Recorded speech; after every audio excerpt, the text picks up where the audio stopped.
The St. Louis Cardinals win. Yadier Molina is coming back this weekend, and top pitching prospect Liam Doyle is promoted.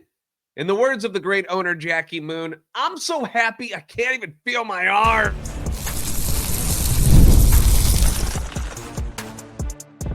You are Locked On Cardinals, your daily St. Louis Cardinals podcast, part of the Locked On Podcast Network, your team every day. Hey there, Cardinals fans. I'm JD Hafford, and I'm your host for Locked On Cardinals, part of the Locked On Podcast Network, covering your team every day. Follow me on X at JD Sports Radio. Podcast available on X at LO_Cardinals. We're on YouTube, TikTok, Instagram at Locked On Cardinals. This is a show serving Cardinal Nation and giving you all the info about the birds on the bat. Today's episode brought to you by 5 Hour Energy. Enter for a chance to win a dream golf trip or two to any golf tournament in the USA. Visit 5hewin.com. For full rules and entry, no purchase necessary. Excludes the Masters tournament. Ends October 31st, 2025. All right, there have not been a whole lot of days where we've gotten as much good news all at once.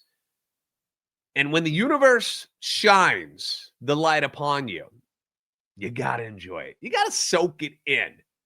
And that's what the plan is today. The ugly shirt, if you're watching on YouTube, ugly shirt is on. A lot of positive things going on with the team and the organization in the last 24 hours. So let's get into it. First and foremost, let's talk about what happened on the field. They picked up another win last night, and they take the series over the Athletics. And they did it by doing the little things right. You know, strong pitching, solid defense, timely hitting, and a little bit of luck. A little bit of luck involved there too. Some of the most basic things, though, that baseball teams try to do each and every day, they were able to accomplish it on Wednesday night, and it delivered them a 5-1 victory at Busch Stadium. It all starts with Matthew Liberatore. That's where it all started with, who in his first full season of being a starter and a member of this rotation has certainly seen his fair share of ups and downs. It hasn't all gone smoothly.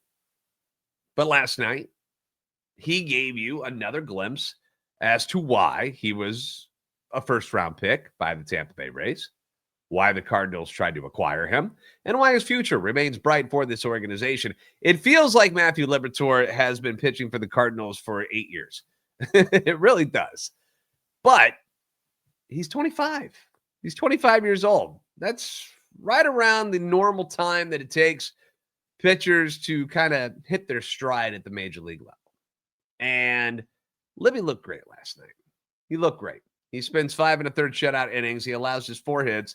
He strikes out 7 en route to his 7th win of the season. It was his first victory in quite a while. June 29th, to be exact, was the last time where Libby walked off a mound and got a W when the game was over. And it's not that he's pitched all that badly in all those games. He certainly hasn't. But, the record is what it is, man. He was, since that win, which was on the 29th against the Guardians, 0-5 with a 5.77 ERA and 4 no decisions. So, not great, Bob. But at the same time, a few of those games got out of hand, but a few of the other ones, they weren't that bad. But this was by far his best outing since that win against Cleveland. So Derek Gould at the Post-Dispatch had some really great insight in his article today on some of the things that Libby has been working on recently to improve what he's done so far this season and to end the year on a good note going into 2026. One being hanging on to his velocity deeper into games. We've seen that where we've had those games where all of a sudden, Libby's velo just drops off a cliff and you're like, what the hell? And everybody thinks he's hurt, and he hasn't been. It's just been mechanics, maybe a little bit of fatigue, but getting the velocity back and keeping it, holding on to it deeper into games, that was a goal for him. The other one, getting his slider back to what it needs to look like to be a slider instead of coming out looking like, getting the cutter type of movement. He wanted to get the bigger break and stuff again.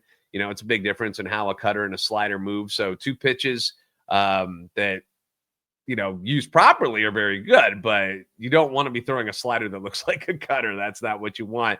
Wednesday night, though, He had everything going good. According to Gould, Libby got 7 swings and misses on either his curve or his slider, which you love to see. 29 curves and sliders that he threw, 13 were called strikes or swings and misses. None of them were put in play. That's pretty awesome. And I know we look at the A's record and you're like, oh, but the A's suck. Look at this record.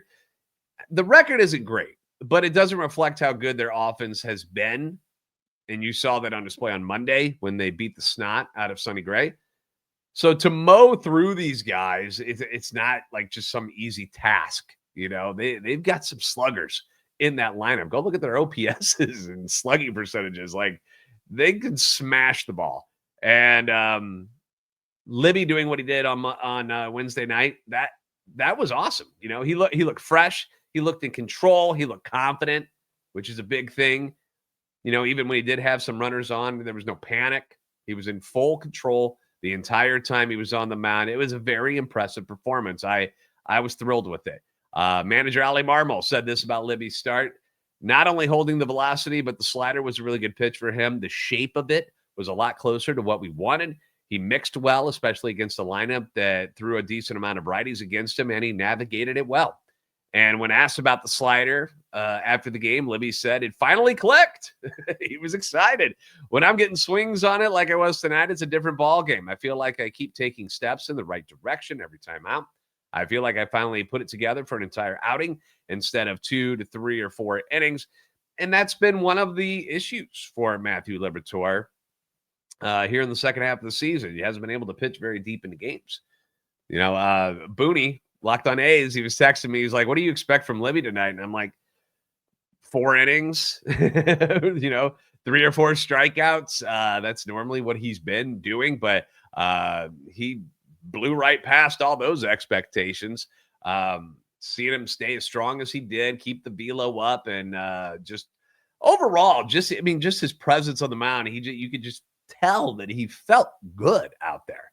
So you can't help but feel good about seeing what you saw from Matthew Liberatore. And when you're pitching well and you're feeling good, this sport becomes a whole lot more enjoyable, which Libby acknowledged after the game as well, saying that was fun. And I love when I can punch some guys out, and I feel like I had more to give if I had been able to stay in the game.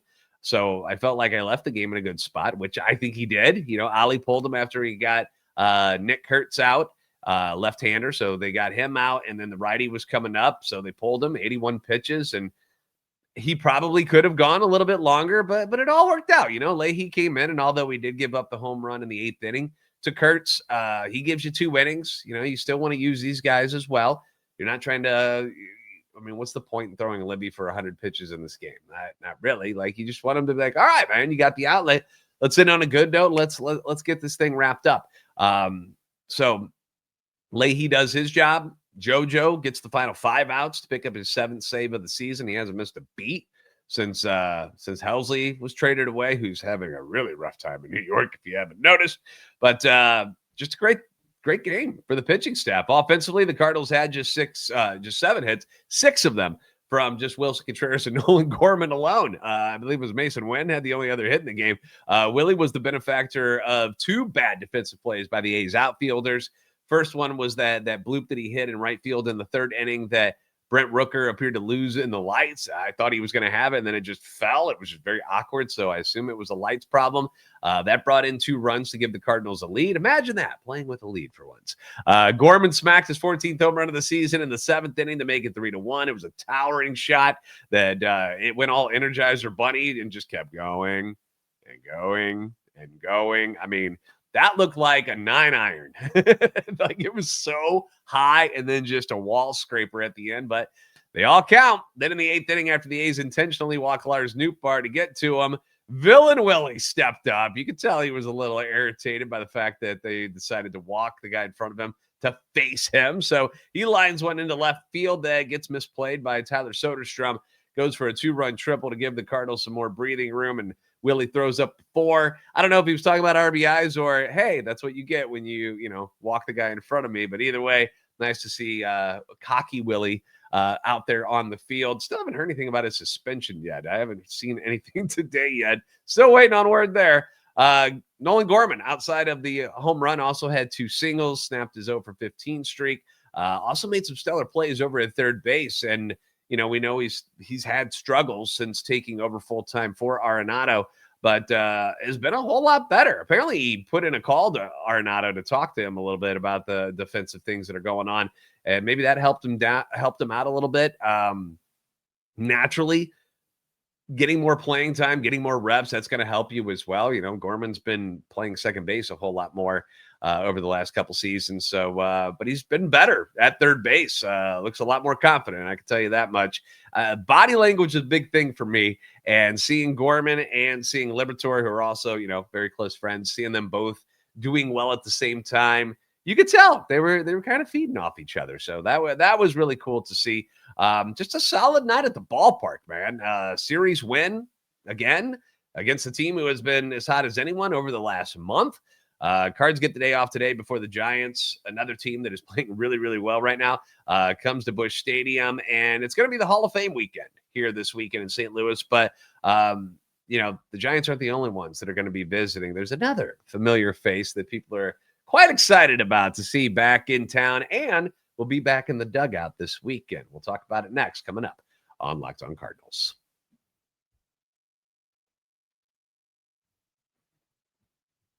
Time to fuel up and turn it up with 5-Hour Energy Transfusion. This grape, ginger, and lime flavored shot brings the iconic taste of the golf course favorite to a non-alcoholic boost for you. Perfect for sinking birdies or making great memories with friends. It is a hole-in-one for your energy game, that's for sure. So whether you're out on the course or just need a little extra push to power through your day, 5-Hour Energy Transfusion delivers the clubhouse flavor you love without ever leaving the green. Golf is all about good times, good people, good flavors, obviously, is an added bonus with the grape ginger lime flavor of 5-Hour Energy Transfusion. It'll give you the best parts of your clubhouse go-to without leaving the course or chasing down the Bev cart. I know we got football tonight. I know we got Cowboys. We got Eagles. Maybe you're somebody who has to get up very early in the morning. Maybe get you one of these 5-Hour Energy Transfusions to help you either get through tonight.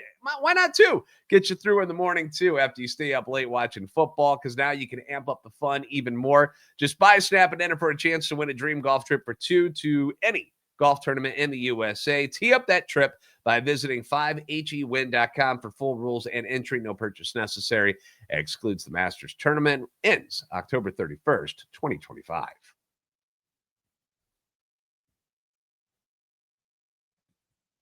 Thanks for making Locked On Cardinals first listen every day. Leave comments on YouTube as well as on TikTok anytime you want. Your feedback is always welcome and encouraged. We're staying with the good vibes here today on a Thursday. We love us some Yadier Molina in St. Louis, right? Give us as much Yadi as we can handle. We don't care what he's doing. We don't care where he's at. Just keep him in our lives. We need him. He's our heartbeat, right? And we're going to get our fill this weekend. We're going to get our fill this weekend when number 4 makes his way back to town for the Hall of Fame ceremonies that are going on this weekend. And he will also be in the dugout alongside Ali Marmol and the coaches like he was back in the beginning of August when the Cubs were here. It's going to be nice to see number 4 back in uniform and a part of the team once again. And anytime Yadi is around there, there's just an added energy at the ballpark. There's just a buzz. And it works out nicely that he's going to be around, not just, for the fans and for the team and the coaches and just the, the staff and everything, but the fact that he's going to be around while catching prospect Jimmy Crooks is here too. I feel like that's a little bonus, right? I mean, who better to learn from than the GOAT himself? And I'm sure Yadi will carve out some time so he and Jimmy can talk and he can pick his brain a little bit. Derek Gould at the Post-Dispatch said that the Cardinals are planning to activate Joel Pozo from the injured list on Friday, but they are likely to carry 3 catchers for the closing week so that Crooks can continue to get familiar with the Major League pitching staff, Major League preparation, and basically audition for a spot on the Major League roster coming up next season. Now, I know we've all enjoyed the Joel Pozo story. Like it's one of those feel-good stories.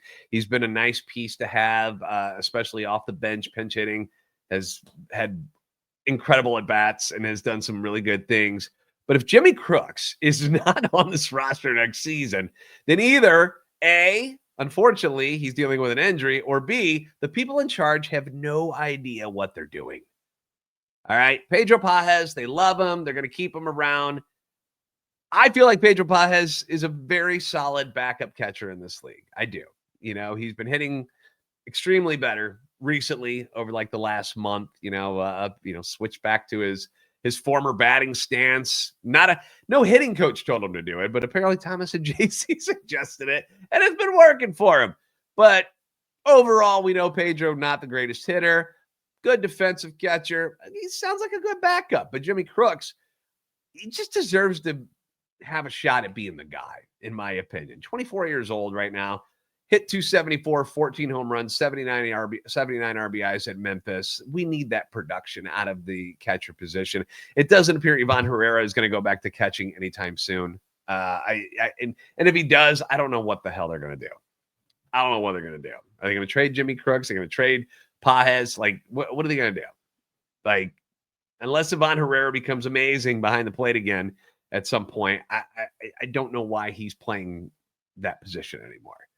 Figure something else out, and I'm sure they're working on it, and I'm sure they got a plan for it next year. Because the Cardinals also have two other, like, huge catching prospects that they're very much high on in Leonardo Bernal and Reinel Rodriguez, who are both rated higher than Crooks when it comes to the MLB pipeline ratings. Bernal is rated as the 8th best catching prospect in baseball by MLB pipeline. And they're both very, very young. Bernal's 21. Rodriguez, I believe, is he 18, 19? One of the two. He's still a teenager, I can tell you that much. And so they're not ready yet, but it may not take them that long to be ready. The way things are going this day and age, you want to get these guys up and ready to rock. Yeah, 18 for Rodriguez right now, and Bernal at 21. So, but they're coming. They're coming, and they can either be used as pieces for trades to go get some more starting pitching, which we know the Cardinals are desperately in need of, or use other guys as trade bait. But you got a bevy of catchers here. Everybody's looking for good catchers, so we'll see what they end up doing about all of that. But having Yadi around while Crooks is in town, who's a guy that I could see, taking over the starting job next year, is a good thing for sure. And Hall of Fame weekend is always a good time, obviously, to have the younger players around. You've got so much youth on this team with Crooks and Libby and Walker and Wynn and Gorman and Victor Scott and Thomas Ajayce and Nathan Church. I'm sure I'm forgetting some people, but so McGreevy, obviously, he's another young guy, but I think it's important that these young guys are around and seeing the people who came before them smiling and reminiscing about accomplishments from the past, and talking about the rich tradition that this franchise has, because it's been, for the most part, really, really good to be a part of this Cardinals organization. I know things have been tougher recently, but there's all these great guys are going to be in town. Over a dozen Cardinals Hall of Famers scheduled to be a part of the ceremonies inducting Edgar Renteria, Al Raboski, and the late Walt Jocketty into the Cardinals Hall of Fame. Ozzy's going to be here. Tony La Russa, Hall of Famer Ted Simmons, Scott Rowland, Hall of Famer Joe Torre, Mark McGwire, who deserves to be in the Hall of Fame. I know that people mad, steroids, whatever. The dude was a major part of the history of baseball, and I feel like he should be in. Jimmy Edmonds, who is still an underrated, I feel like he's deserving of at least some votes for the Baseball Hall of Fame with how good he was defensively and some of the power numbers he put up for the Cardinals. But Chris Carpenter, Ray Langford, John Tudor, Tom Herr, Jose Oquendo, Matt Morris, they're all scheduled to be here. They're also going to be celebrating this 1985 team that, got upset by the Royals. We know about the call. I know we don't have to go into that, but, Willie McGee, Vince Coleman, Terry Pendleton's going to be back. Danny Cox, Ricky Horton, Andy Van Slyke, Todd Worrell.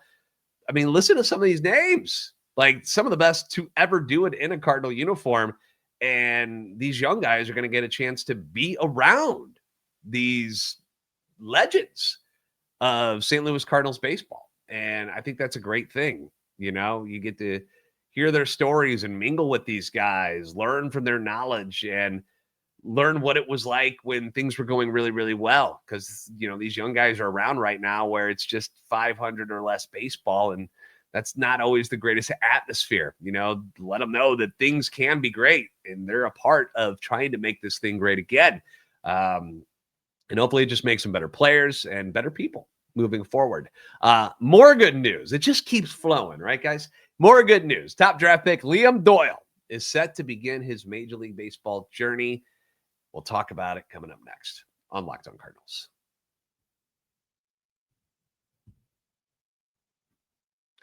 Nothing like catching a baseball game live, the energy, the crowd, the chance to see your team in person. Hey, Hall of Fame weekend. Get to see a lot of the Cardinal legends this weekend, but sometimes getting tickets, that's the problem, You got to deal with queues and logins and surprise fees, which always upsets me. It takes all the fun out of buying your tickets, and that's why I use GameTime for all my sports, not just baseball, football, basketball, college sports, hockey. Blues are going to be starting up here this month. Can't believe it. The app gives back the advantage to the fans. Okay. That's what it does. GameTime, it's fast. It's easy. It's backed by the GameTime guarantee. You always get 100% authentic tickets delivered on time and at the best price because GameTime is the best. All fees are included. No sneaky fees that when you go to checkout go, wait, what? How did that happen? The app makes it super simple, and you can see the exact view that you're going to get from your seat before buying. Those fees included are great. Know your total up front with no surprise fees at checkout. Zone deals are amazing too, where you pick the section, GameTime picks the seats. You save big, faster, cheaper, and less stressful than any other way that I've ever bought tickets. So get in on it. Download the GameTime app, create an account, use code LOCKEDONMLB for $20 off your first purchase. Terms apply. Again, that's promo code LOCKEDONMLB for $20 off. Swipe, tap, ticket, go. Download GameTime today.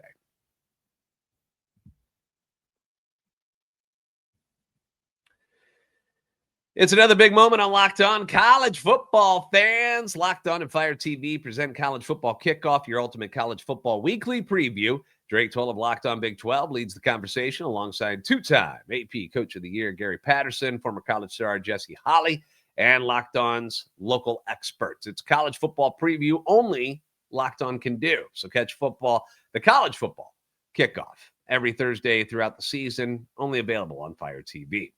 Now, we've been waiting for some good news. At least I have been waiting on good news about top pick Liam Doyle. It's been kind of radio silent of what's been going on with Liam Doyle, whom the Cardinals took with the number 5 overall draft pick in this year's MLB draft. Finally, we got some news, and it is some good news because Liam Doyle is set to make his pro debut on Saturday at Roger Dean Stadium in Jupiter, Florida. Just before the ending of the minor league regular season, the Cardinals have transferred him to their low-A Palm Beach roster and announced that he's going to be pitching in the game on Saturday against Daytona. Now, Derek Gould from the Post-Dispatch pointed out that this is the final weekend of the regular season, so it's not like Doyle's going to be, pitching multiple games or anything like that for Palm Beach. They're going to give him an opportunity to get into a competitive game before an offseason will be spent building toward his first full professional season that he's going to aim to throw 2 innings. 2 innings is what they're shooting for in this game on Saturday. That was per a Cardinals official. So like to hear that. Now, some might wonder, what? 2 innings? 2 innings? What's wrong with him? Well, according to Gould, there's nothing wrong with him. He's just been throwing bullpen sessions and other outings over the past month to manage his workload and not heap additional innings onto his shoulder after the college season. There's no need to push this kid. Like, what's the rush? It's different for hitters because you're already seeing, some of the hitters who got drafted and, they're doing things at other levels already, but it's different. They can get right back into the fray, but with pitchers, it's probably best to be a little more cautious. He threw a lot of innings this year at Tennessee. So there's no need to bury him with more innings. They've been working with him. Everything's fine. Next year is when we ramp things up, get him ready by, first having him out at the winter warm-up. We'll do whatever off-season stuff they've got planned for him, but get him into St. Louis for the winter warm-up. Let the fans meet him, get to know him, talk to him, take pictures with him. Let him get a vibe of what Cardinals fans are like. Let him get a feel for things as a St. Louis Cardinal. And hopefully he works his way up through the minors pretty quickly. He's 21 years old. So being of the level that he is, and I don't know what the plan is, whether it's making him a starter. Is he going to be a reliever? Starter is probably the plan to start things here, and then if something changes. But, he's a mature man, when I was talking about Matthew Liberatore earlier, and I'm like, well, it takes some time. Remember, he was a high school guy that got drafted. So it took some time to get him acclimated. Liam Doyle's already been pitching in the SEC. Like he's ready. He's ready. So hopefully he's able to work his way up through the minors fairly quickly and will be ready to join the likes of this next wave of talent that's set to come through, and JJ Weatherholt and Quinn Matthews. So because those two are most certainly going to be competing for spots on the roster next year. I can promise you that. As far as anything else moving forward, that's really all we got right now. Enjoy the day off. You don't have to worry about watching a game tonight. You get to watch the NFL begin their season tonight. Hope a lot of you can make it to the ceremonies this weekend. Be nice to see a somewhat packed house. I'm not expecting it to be sold out by any means over the weekend, but to see a lot more Cardinal fans than we've seen, a lot better than the 17,000 that we've seen. Be nice to see in the 30s this weekend as they honor the great Cardinals players that we've enjoyed before the darker times, as we call them now, that we're in at the moment. And it's personally, I think it's been fun watching the younger players have an impact on the roster and in games.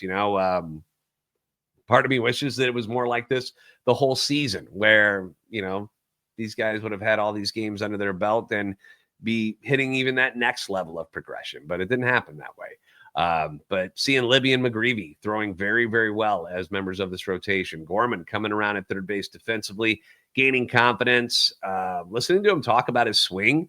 It seems like he's got a much better feel about what's going on with him. He's like, I got a lot of work to do, but, there are some things that I feel like I'm starting to really figure out. And, he snapped his 0-for-15 streak with the 3-for-3 night on Wednesday. Watching Nathan Church out there. I know he's not some special prospect or anything like that, but watching him just go out there and hustle and laying down bunts and playing well defensively, I like seeing that stuff. Jimmy Crooks catching a really nice game from Michaelis on Tuesday. Yvonne Herrera blasting home runs, bullpen arms like Leahy and Swanson and Romero continuing to do good things. It's not all doom and gloom right now for the St. Louis Cardinals, and I know it's not where we want them to be, but laying the foundation for the future is where we are.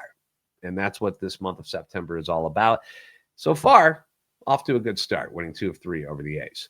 Thanks for making Locked On Cardinals your first listen every day. If you haven't already, please give us a follow on X at @LO_Cardinals and at JD Sports Radio, TikTok, and Instagram at Locked On Cardinals. Like, subscribe on YouTube as we continue to push for 13,000 subscribers. If you're not one of them yet, what are you doing? What are you doing? Come on board. It's a good time. You're the best fans in baseball for a reason. We'll see you next time on Locked On Cardinals.